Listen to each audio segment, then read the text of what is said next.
আসসালামু আলাইকুম এভরিওয়ান, কেমন আছেন সবাই? আশা করছি সবাই অনেক ভালো আছেন। আলহামদুলিল্লাহ আমি আপনাদের দয়ায় ভালো আছি। যেহেতু এখন গরম সিজন আর মাশাআল্লাহ এখন তো অনেক ধরনের শরবত বানানো যায়, আর গরমকালে একটু ফ্রুটের সংখ্যা বেশি থাকে, তো আমরা চাইলে এই ফ্রুট দিয়ে অনেক কিছু শরবত বানিয়ে খেতে পারি। আর যেহেতু গরমের মতো প্রচুর ঘাম ঝরে, সেখানে পানি শূন্যতা হয়ে যায় অনেকে, তো আপনারা যদি রেগুলার এরকম শরবত বানিয়ে খান, এক এক আইটেম দিয়ে আপনাদের স্বাস্থ্যের জন্য অনেক ভালো হবে এবং শরীরে যে পানিটা চলে যায় সে ঘাটতিটা পূরণ হবে। তো আশা করছি বন্ধুরা আমার এই রেসিপিটা আপনারা বাসায় একবার হলো ট্রাই করে দেখবেন। আর প্লিজ ভিডিওর শুরুতে একটা লাইক দিয়ে ভিডিওটা কন্টিনিউ করে যাবেন। তো এখানে দেখেন আমি তরমুজগুলো এভাবে কেটে নিয়েছি। আমি ছুরির সাহায্যে অথবা একটা চামচের সাহায্যেও আপনারা কেটে নিতে পারেন। তো এখানে একটা ব্লেন্ডার নিয়েছি, ব্লেন্ডারের মধ্যে আমি তরমুজগুলা দেখেন দিয়ে দিচ্ছি। এটা আমি ব্লেন্ডার করে নেব। আর যেহেতু তরমুজের মধ্যে কিন্তু প্রচুর পানি থাকে, আর আপনারা যদি পানি পানও না করেন, তরমুজ খান, সেই পানিটার ঘাটতিটা কিন্তু পূরণ হয়ে যায়, আপনারা দেখবেন।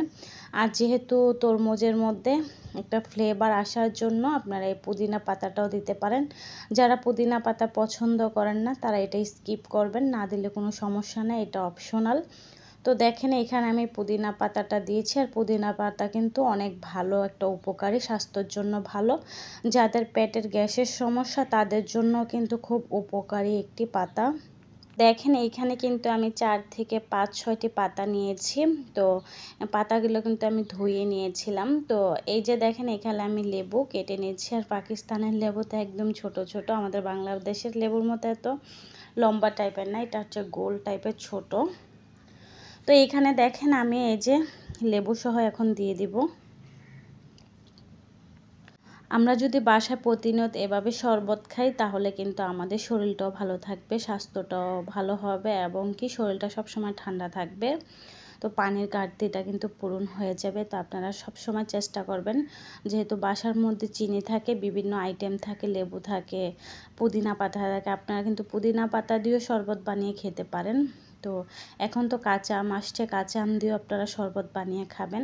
তো দেখতেই পেয়েছেন আমি এখানে 1 গ্লাস পানি দিয়েছি আর পরিমাণ মতো চিনি দিয়েছি। তো আপনারা আপনাদের পছন্দ অনুযায়ী চিনিটা দিয়ে দিবেন। তো দেখেন আমি ব্লেন্ডার করে নিচ্ছি। তো যারা যারা এখনও আমার ভিডিওতে লাইক দেন নাই, প্লিজ একটা লাইক দিয়ে ভিডিওটা কন্টিনিউ করে যাবেন। তো দেখেন আমি এইভাবে শরবত বানিয়ে নিচ্ছি, আর আমি প্রতিনিয়ত এখন শরবত বানিয়ে নিই, যেহেতু পাকিস্তানে প্রচুর গরম পড়েছে। আর আমাদের বাংলাদেশে তো প্রতিনিয়ত গরম পড়ে, তার মধ্যেও বৃষ্টি হয়, কিন্তু এখানে তো বৃষ্টি হয় না। তো দেখেন এখানে আমি শরবতটা ছেঁকে নাই, এভাবেই নিয়েছি, কারণ এটা ছেঁকে নেওয়ার কোনো নাই।